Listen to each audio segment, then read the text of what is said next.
বিসমিল্লাহির রহমানির রহিম। পরম করুণাময় ও অসীম দয়ালু আল্লাহর নামে শুরু। আলহামদুলিল্লাহিল্লাযী আনজালা আলা আবদিহিল কিতাবা ওয়া লাম ইয়াজআল লাহু ইওয়াজা। সকল প্রশংসা আল্লাহর, যিনি নিজের বান্দার প্রতি এই গ্রন্থ নাজিল করেছেন এবং তাতে কোনো বক্রতা রাখেননি। কাইয়িমান লিয়ুনযিরা বা'সান শাদীদান মিন লাদুনহু ويبشر المؤمنين الذين يعملون الصالحات أن لهم أجرا حسنا ماكثين فيه أبدا।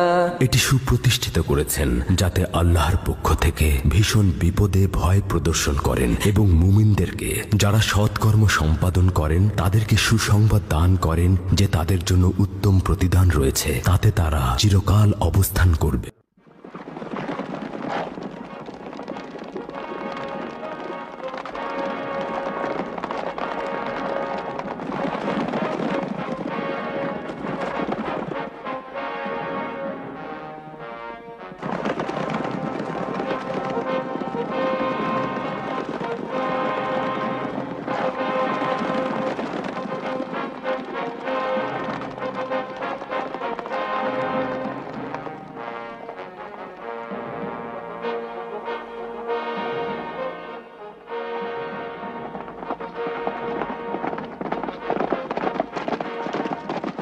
137 খ্রিস্টাব্দ। রোমান সাম্রাজ্য প্রতিষ্ঠার 890 বছর পর রোমানগণ শত শত বছর উত্তরে তুরস্ক থেকে দক্ষিণে সিরিয়া পর্যন্ত নিজেদের রাজত্ব কায়েম করেন। এই অঞ্চলকে পূর্ব রোম বলা হতো। রোমানগণ নিজেদেরকে ওই সময়ের সবচাইতে বড় সভ্যতার অধিকারী মনে করতেন। প্রকৃতপক্ষে বলা উচিত তাদের শাসনকালে আধুনিক শহর নির্মাণ ও শহরে বসবাসের সূচনা হয়। অপরদিকে মানবতার চরম বিপর্যয় ও মূল্যবোধের অবক্ষয়ও এই সময় থেকেই শুরু হয়। ওই সময়ের পূর্ব রোমের একটি বিখ্যাত অঞ্চল ছিল ফিলাডেলফিয়া। এটি বর্তমানে জর্ডানের রাজধানী আম্মান হিসাবে পরিচিত। রোমের বার্তাবাহকগণ ফিলাডেলফিয়ায় প্রবেশ করেছেন। তারা খুব শীঘ্রই মহান রোমান সম্রাট হাদেরিয়ানুসের পূর্ব রোম অর্থাৎ ফিলাডেলফিয়ায় আগমনের সংবাদ এখানকার শাসক ডিওক্লেটিয়ানুসকে জানালেন এবং এই খবরটি রোমানদের জন্য অত্যন্ত আনন্দ উৎফুল্লের ছিল। ডিওক্লেটিয়ানুস বা স্থানীয় জনগণের ভাষায় দাগিয়ানুস অত্যন্ত শক্তিশালী ও কঠোর প্রকৃতির শাসক ছিলেন, যার মধ্যে বিন্দুমাত্র দয়া মমতা ছিল না। হযরত ঈসা ইবনে মারিয়ামের ঊর্ধ্বাকাশে গমনের পর মহান আল্লাহ তাআলার এই দিনের প্রচার প্রসার বৃদ্ধি হতে লাগল। এটি রোমানদের জন্য মাথা ব্যথার কারণ হয়ে দাঁড়ালো, কেননা তারা অলিম্পিয়ান খোদার অনুসারী ছিলেন এবং হরেক রকম খোদার ইবাদত করতেন। তারা তাদের খোদাগণের আইন ও শিরক পূজার পতন ও বিনাশ সহ্য করতে পারছিলেন না এবং অপরদিকে এক ও অদ্বিতীয় খোদার প্রচার ও প্রসারের সাক্ষী হতে চাইছিলেন না। ফলে তারা অত্যন্ত কঠোরভাবে মহান আল্লাহর ইবাদতকারীদের বিরুদ্ধে কঠিন লড়াইয়ে অবতীর্ণ হলেন। একক খোদার ইবাদতকারীদের কঠোর সাজা দিতে লাগলেন। কিন্তু এত সব সাজা দেওয়া সত্ত্বেও নতুন এই দিনের প্রচার ও প্রসার দমিয়ে রাখতে পারলেন না।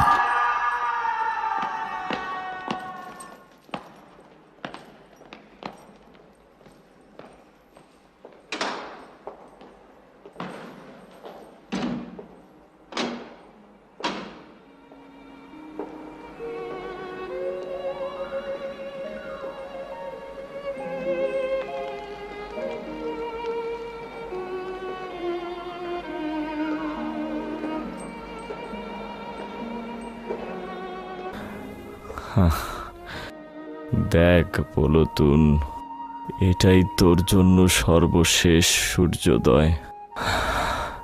সম্ভবত আগামীকালের সূর্যোদয় আর দেখতে পাবো না।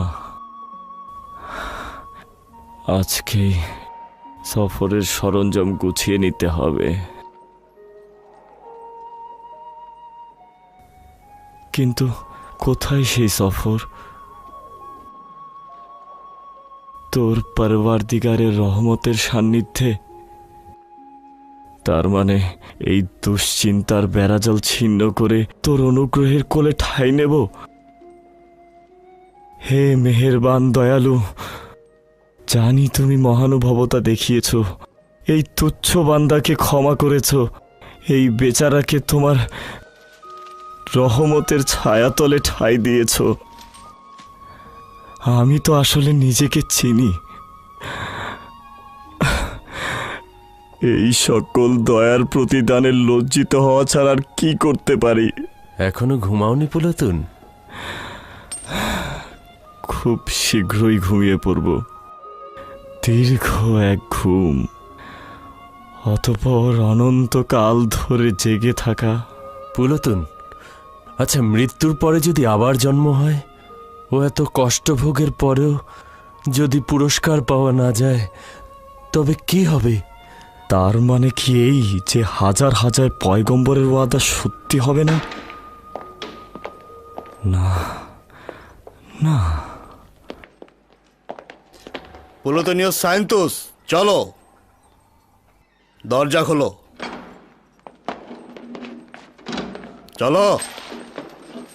তাকে কোথায় নিয়ে যাচ্ছ? আদালতে, এদিকে আয়।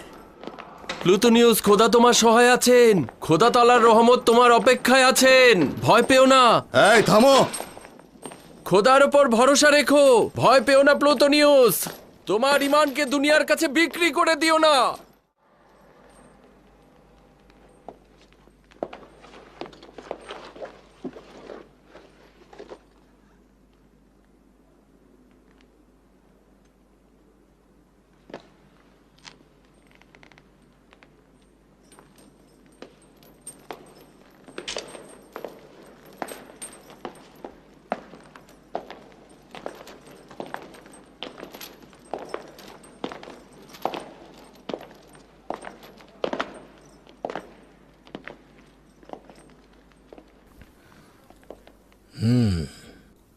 প্লুটোনিয়াস সায়েন্তুস। জাতীয়তা? রোমান। কোথাকার অধিবাসী? ফিলাডেলফিয়া শহরের। অভিযোগ কি?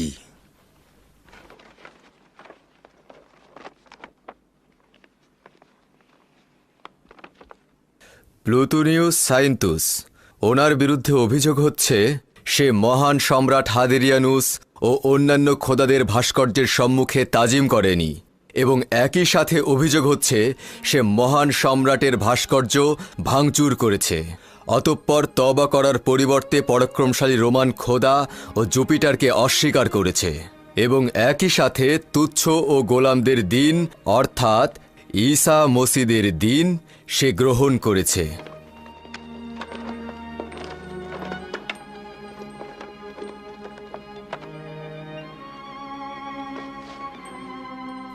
অভিযোগ সত্য? জি।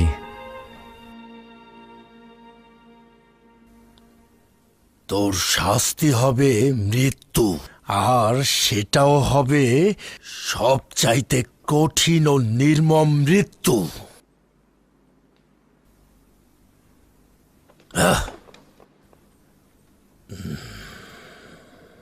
অর্থাৎ তোর মৃত্যু হবে আগুনে পুড়িয়ে মৃত্যু। শুনেছি তোদের মূল হর্তাকর্তা আদুনিয়া। যদি তার কোনো খবর আমাকে দিস, তবে তোর শাস্তি কিছুটা কমিয়ে দেওয়া হবে।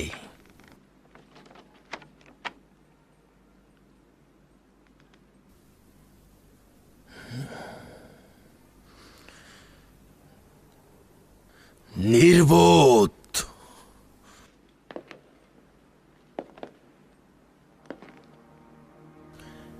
এই আদালত প্লুটোনিয়াস সায়েন্তুসকে মহামান্য সম্রাটের ভাস্কর্য ভাঙার অপরাধে অপরিচিত খোদার ইবাদত এবং মহামান্য সম্রাট হাদেরনিউসের বান্দাদের মধ্যে গোলযোগ তৈরির কারণে মৃত্যু পরোয়ানা জারি করছে। তোকে আজকে জোহরের সময় অপোলনের মন্দিরের নিকট পুড়িয়ে মারা হবে। ওকে নিয়ে যাও এখান থেকে।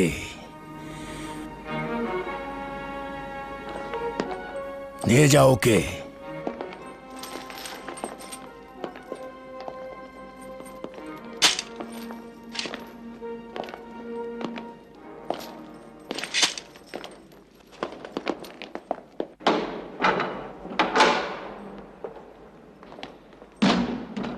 এই কারারক্ষী, এদিকে এসো, ওকে নিয়ে যাও।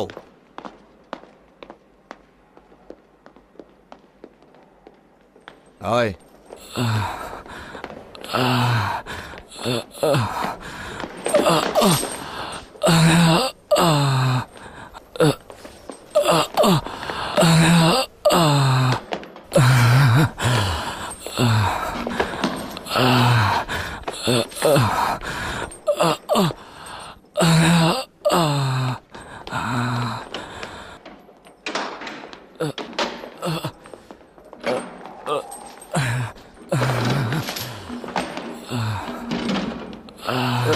প্লুটোনিয়াস, তোমার ভাগ্যে কি হলো?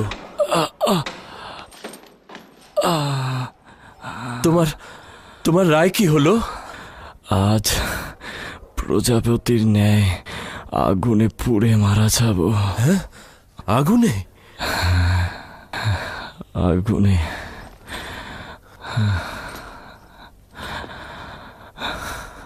এটা তো সবচাইতে কঠিন শাস্তি। সম্রাটের ভাস্কর্য ভেঙে ফেলার অপরাধ সবচাইতে মন্দ গুণ আর সবচাইতে কঠিন শাস্তি। তাই বলে কি আগুনে পোড়াবে? তাতে কি পার্থক্য রয়েছে এদনান? অবশ্যই পার্থক্য রয়েছে। পূর্বে তো জেনাকারী, ব্যভিচারী ও জাদুকরকে আগুনে পুড়িয়ে মারা হতো, কিন্তু এখন তাওহীদে বিশ্বাসীদের পুড়িয়ে মারা হচ্ছে। একদিন তো মরতে হবেই। এই পদ্ধতিতে কি অসুবিধা রয়েছে? হয় আগুনে পুড়ে, নয়তো ক্রুশবিদ্ধ হয়ে। খুব দ্রুতই এই মাটিতে মিশে যাব। কি অবাক ব্যাপার! মাটি থেকেই জন্ম নিলাম, এই মাটি থেকেই খাবার সংগ্রহ করলাম, আবার সেই মাটিতেই মিশে যাব। কিন্তু ভয় হচ্ছে। তার মানে তুমি মরতে ভয় পাচ্ছ, তাই না? না, মৃত্যুকে আমি ভয় পাই না, পুনরায় জীবিত হওয়াকে আমি ভয় পাই। জানো, আমি গণনা করে দেখেছি, কয়েক হাজার দিন বেঁচে ছিলাম, কিন্তু এর মধ্যে জীবিত ছিলাম শুধুমাত্র 1 বছর। আদুনিয়ার সঙ্গে যেদিন মোলাকাত হলো, সেদিন থেকেই বাঁচতে শুরু করলাম। এর পূর্বে অসংখ্যবার খোদার সঙ্গে নাফরমানি করেছি। খোদার কাছে পানহা চাইছি এই হাত দ্বারা, এই চোখ দ্বারা, এই পা দ্বারা। অসংখ্য গুনাহ করেছি আমি। এই শেষ সময় জানি না খোদা আমাকে ক্ষমা করেছে কিনা। প্লুটন, চিন্তা করো না প্লুটন। তুমি এই সংক্ষিপ্ত সময়ে খোদা তাআলাকে সন্তুষ্ট করতে পেরেছ। এমনকি এখন নিজের জানের বিনিময়ে খোদা তাআলাকে সন্তুষ্ট করছো। তুমি পারবে না। দেখো, আমি তোমাকে আমার হারিয়ে দেব। সাথে তুমি পারবে না। এই অযথা চেষ্টা করছো। পারবো না, দাঁড়াও, এখনই দেখাচ্ছি। পারবে না। তোমার কল্পনা। কি হলো? বাবা, কি হলো, আমি গানু? মারা গেছি। এসো, তোমাকে চুমু দেই। আমি দেখাচ্ছি মজা। আস্তে, পেরিন, এর তুমুদকে নিয়ে যাও। আমি একটা বৃদ্ধ মানুষ, কতবার আর মারা যাব। আস্তে, ঘরে মেহমান রয়েছে। জীবাণু। জি। আমি আর একটু খেলতে চাই। আমরা সকল পৃষ্ঠপোষকতা দিয়ে বঞ্চিতদের সাহায্য করব। নিঃসন্দেহে আপনি আপনার হেকমত ও বুদ্ধিমত্তা দিয়ে হজরত ঈসা মসিহের অনুসারীদের জন্য খুব ভালো একজন প্রহরী হবেন।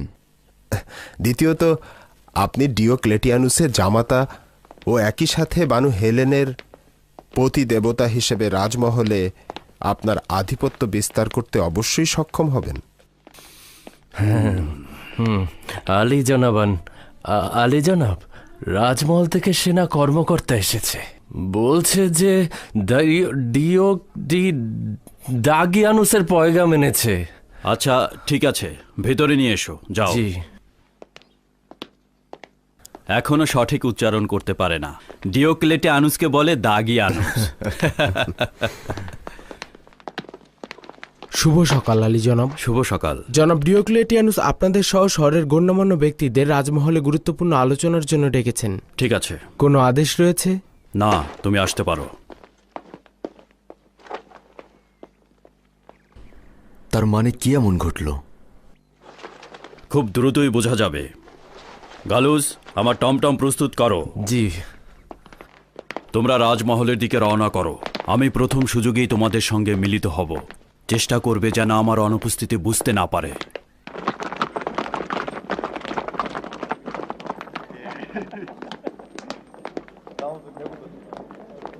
এসো, জোরে হাঁটো।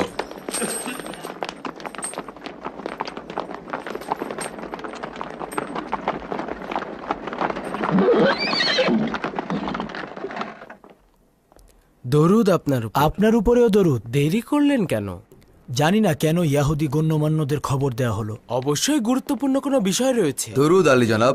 দরুদ আলী জনাব। দরুদ দরুদ জনাব ডিওক্লেটিয়ানুসের উপদেষ্টা মণ্ডলী।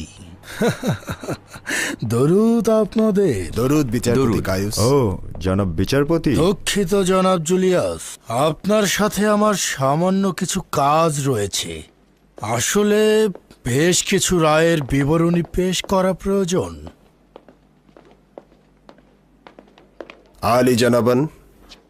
আলী জনাব ডিওক্লেটিয়ানুস রোমের বার্তাবাহকদের সাথে কিছুটা মশগুল রয়েছেন। আলী জানাবানদের ধৈর্য ধরতে অনুরোধ করছি। এই সুযোগে তাহলে আমার বিবরণীটা পেশ করে ফেলি। আজ 11 জনকে আটক করা হয়েছে। এর মধ্যে 6 জন ঈসার অনুসারী, বাকিরা বিভিন্ন অপরাধের সঙ্গে যুক্ত। বিচার কাজ কেমন চলছে? খুব বেশি সন্তোষজনক নয়। হযরত ঈসার অধিকাংশ অনুসারী প্রতিরোধ করছে, তবে এদের মধ্যে অনেকের প্রতিবাদ করার সামর্থ্য নেই। তারা তওবা করছে অথবা তওবা করতে বাধ্য হচ্ছে। তওবাকারীগণ কোনো তথ্য দিচ্ছে? কেউ কেউ দিচ্ছে। যেমন ধরুন, ওদের মধ্যে আজ একজন আদনিয়ার গোপনে তাবলিগ করার ব্যাপারে তথ্য দিয়েছে। তাকে গ্রেফতার করেছো? না আলী জনাব, সে একজন ভালো ফাঁদ হতে পারে। যদি তাকে নজরে রাখা যায় তবে হযরত ঈসার সকল অনুসারীকে একসাথে গ্রেফতার করা যাবে। খুবই ভালো কথা। তবে সতর্ক দৃষ্টি রেখো যেন ফাঁদ পালিয়ে না যায়। আর আমিও একজনকে তার দিকে নজর রাখতে বলবো।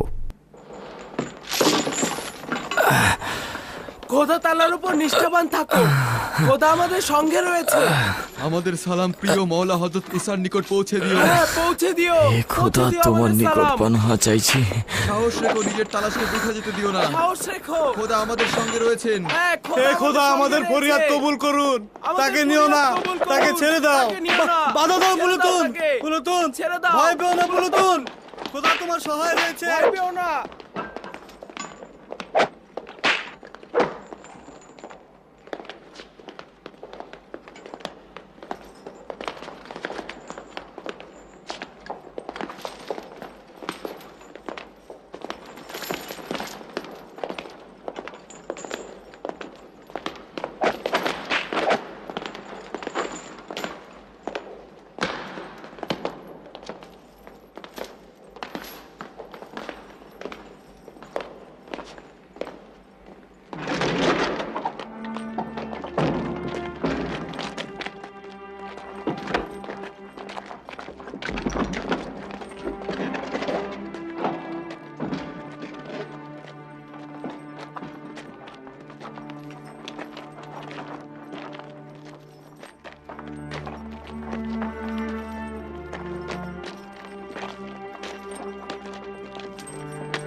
সে এক ও অদ্বিতীয় খোদার ইবাদতকারী। রোমের খোদাগণকে কাফের বলেছে, সম্রাটের ভাস্কর্য ভেঙেছে, নাফরমানি করেছে।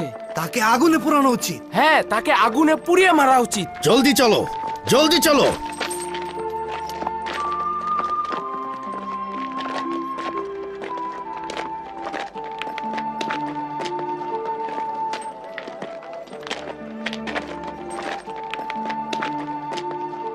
সরে যাও, এক পাশে সরে দাঁড়াও। তোকে অবশ্যই হত্যা করা উচিত, তোকে আগুনে পুড়িয়ে মারা উচিত।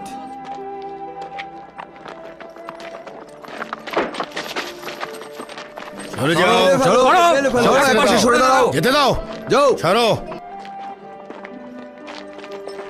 সরে যাও, সরে দাঁড়াও, সরে দাঁড়াও, সব সরে দাঁড়াও। কেন ওই ইতরটাকে এখনো আনছে না? ওই তো আসছে, ওর জন্য সর্বোচ্চ শাস্তি হচ্ছে ওকে পুড়িয়ে মারা। যদি তাদের শাস্তি আগুনে পুড়িয়ে মারা হয়, তাহলে তোমাদের শাস্তি কি হবে? তোমরাও তো একসময় তাদের মতোই ছিলে, সেটাকে ভুলে গেছো? হ্যাঁ, ইহুদিগণ নিজ গোত্রের খোদা ব্যতীত অন্য কোনো খোদার ইবাদত করে না। রোমের খোদা ব্যতীত অন্য যে কোনো খোদার ইবাদতের শাস্তি হচ্ছে মৃত্যু। সে যদি ইয়াহুদার পুত্র হয় তাতেও কোনো কিছু যায় আসে না। কি বললি? ইয়াহুদার গোত্রকে অপমান করার কোনো হক তো নেই। নামিয়ে কথা বল। এই শান্ত হও, তোমরা শান্ত হও। কি হয়েছে তোমাদের? এদিক থেকে সব সরে দাঁড়াও, রাস্তা খালি করে দাও, রাস্তা খালি করে এক পাশে সরে যাও। হ্যাঁ, ওকে পুড়িয়ে মারা উচিত, ওকে মেরে ফেলা হোক। ও একটা কাফের, মুনাফিক, ওর বাঁচার কোনো অধিকার নেই। ওকে পুড়িয়ে মারো, ওকে হত্যা করা আগুনে উচিত, পুড়িয়ে মারা উচিত। হ্যাঁ হ্যাঁ, ওর মারা উচিত, ওকে পুড়িয়ে মারো, ওকে পুড়িয়ে মারো, এক্ষুনি পুড়িয়ে মারো, ওকে শেষ করে মেরে ফেলো, ওকে শাস্তি দাও, শেষ করে দাও। ওর বাঁচার দরকার নেই, মারো ওকে, মারো ওকে, মেরে ফেলো।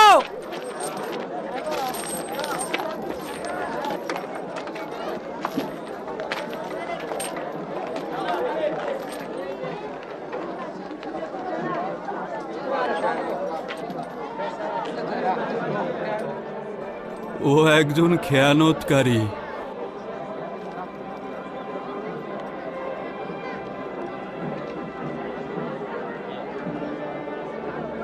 ওকে হত্যা করা উচিত।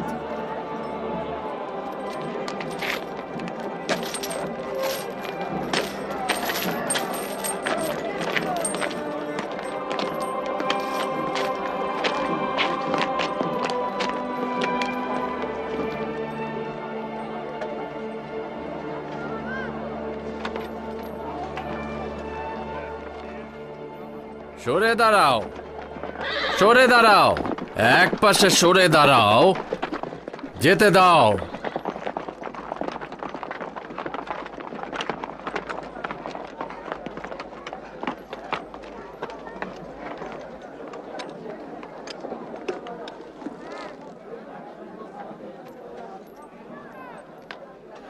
ফিলাডেলফিয়ার মহামান্য আদালতের হুকুম অনুযায়ী আলী জনাব ডিওক্লেটিয়ানুসের ফরমান, ফিলাডেলফিয়ার অধিবাসী প্লুটোনিয়াস সাইন্তুসের খোদার প্রতি অবজ্ঞা, মহান সম্রাটের পবিত্র ভাস্কর্যের সম্মুখে কোরবানি দিতে অস্বীকার করার অপরাধ, ভাস্কর্য ভাঙার অপরাধ এবং সর্বোপরি হযরত ঈসার মিথ্যা ধর্ম ও দ্বীনের প্রতি আকৃষ্ট থাকার কারণে মৃত্যুদণ্ড কার্যকর করা হচ্ছে। এই শাস্তি তাদের জন্যই যারা নতুন এই ধর্মের অনুসারী হবে এবং রোমানদের ফরমানের প্রতি অবাধ্য হবে। আদালতের রায় অনুযায়ী তাদের আগুনে পুড়িয়ে মারা হবে। এখন সেরকমই একটি রায় বাস্তবায়ন করা হবে। তাকে পোড়ানোর পর 3 দিন 3 রাত এইখানে রাখা হবে, যেন পশু পাখির খাবারে পরিণত হয়।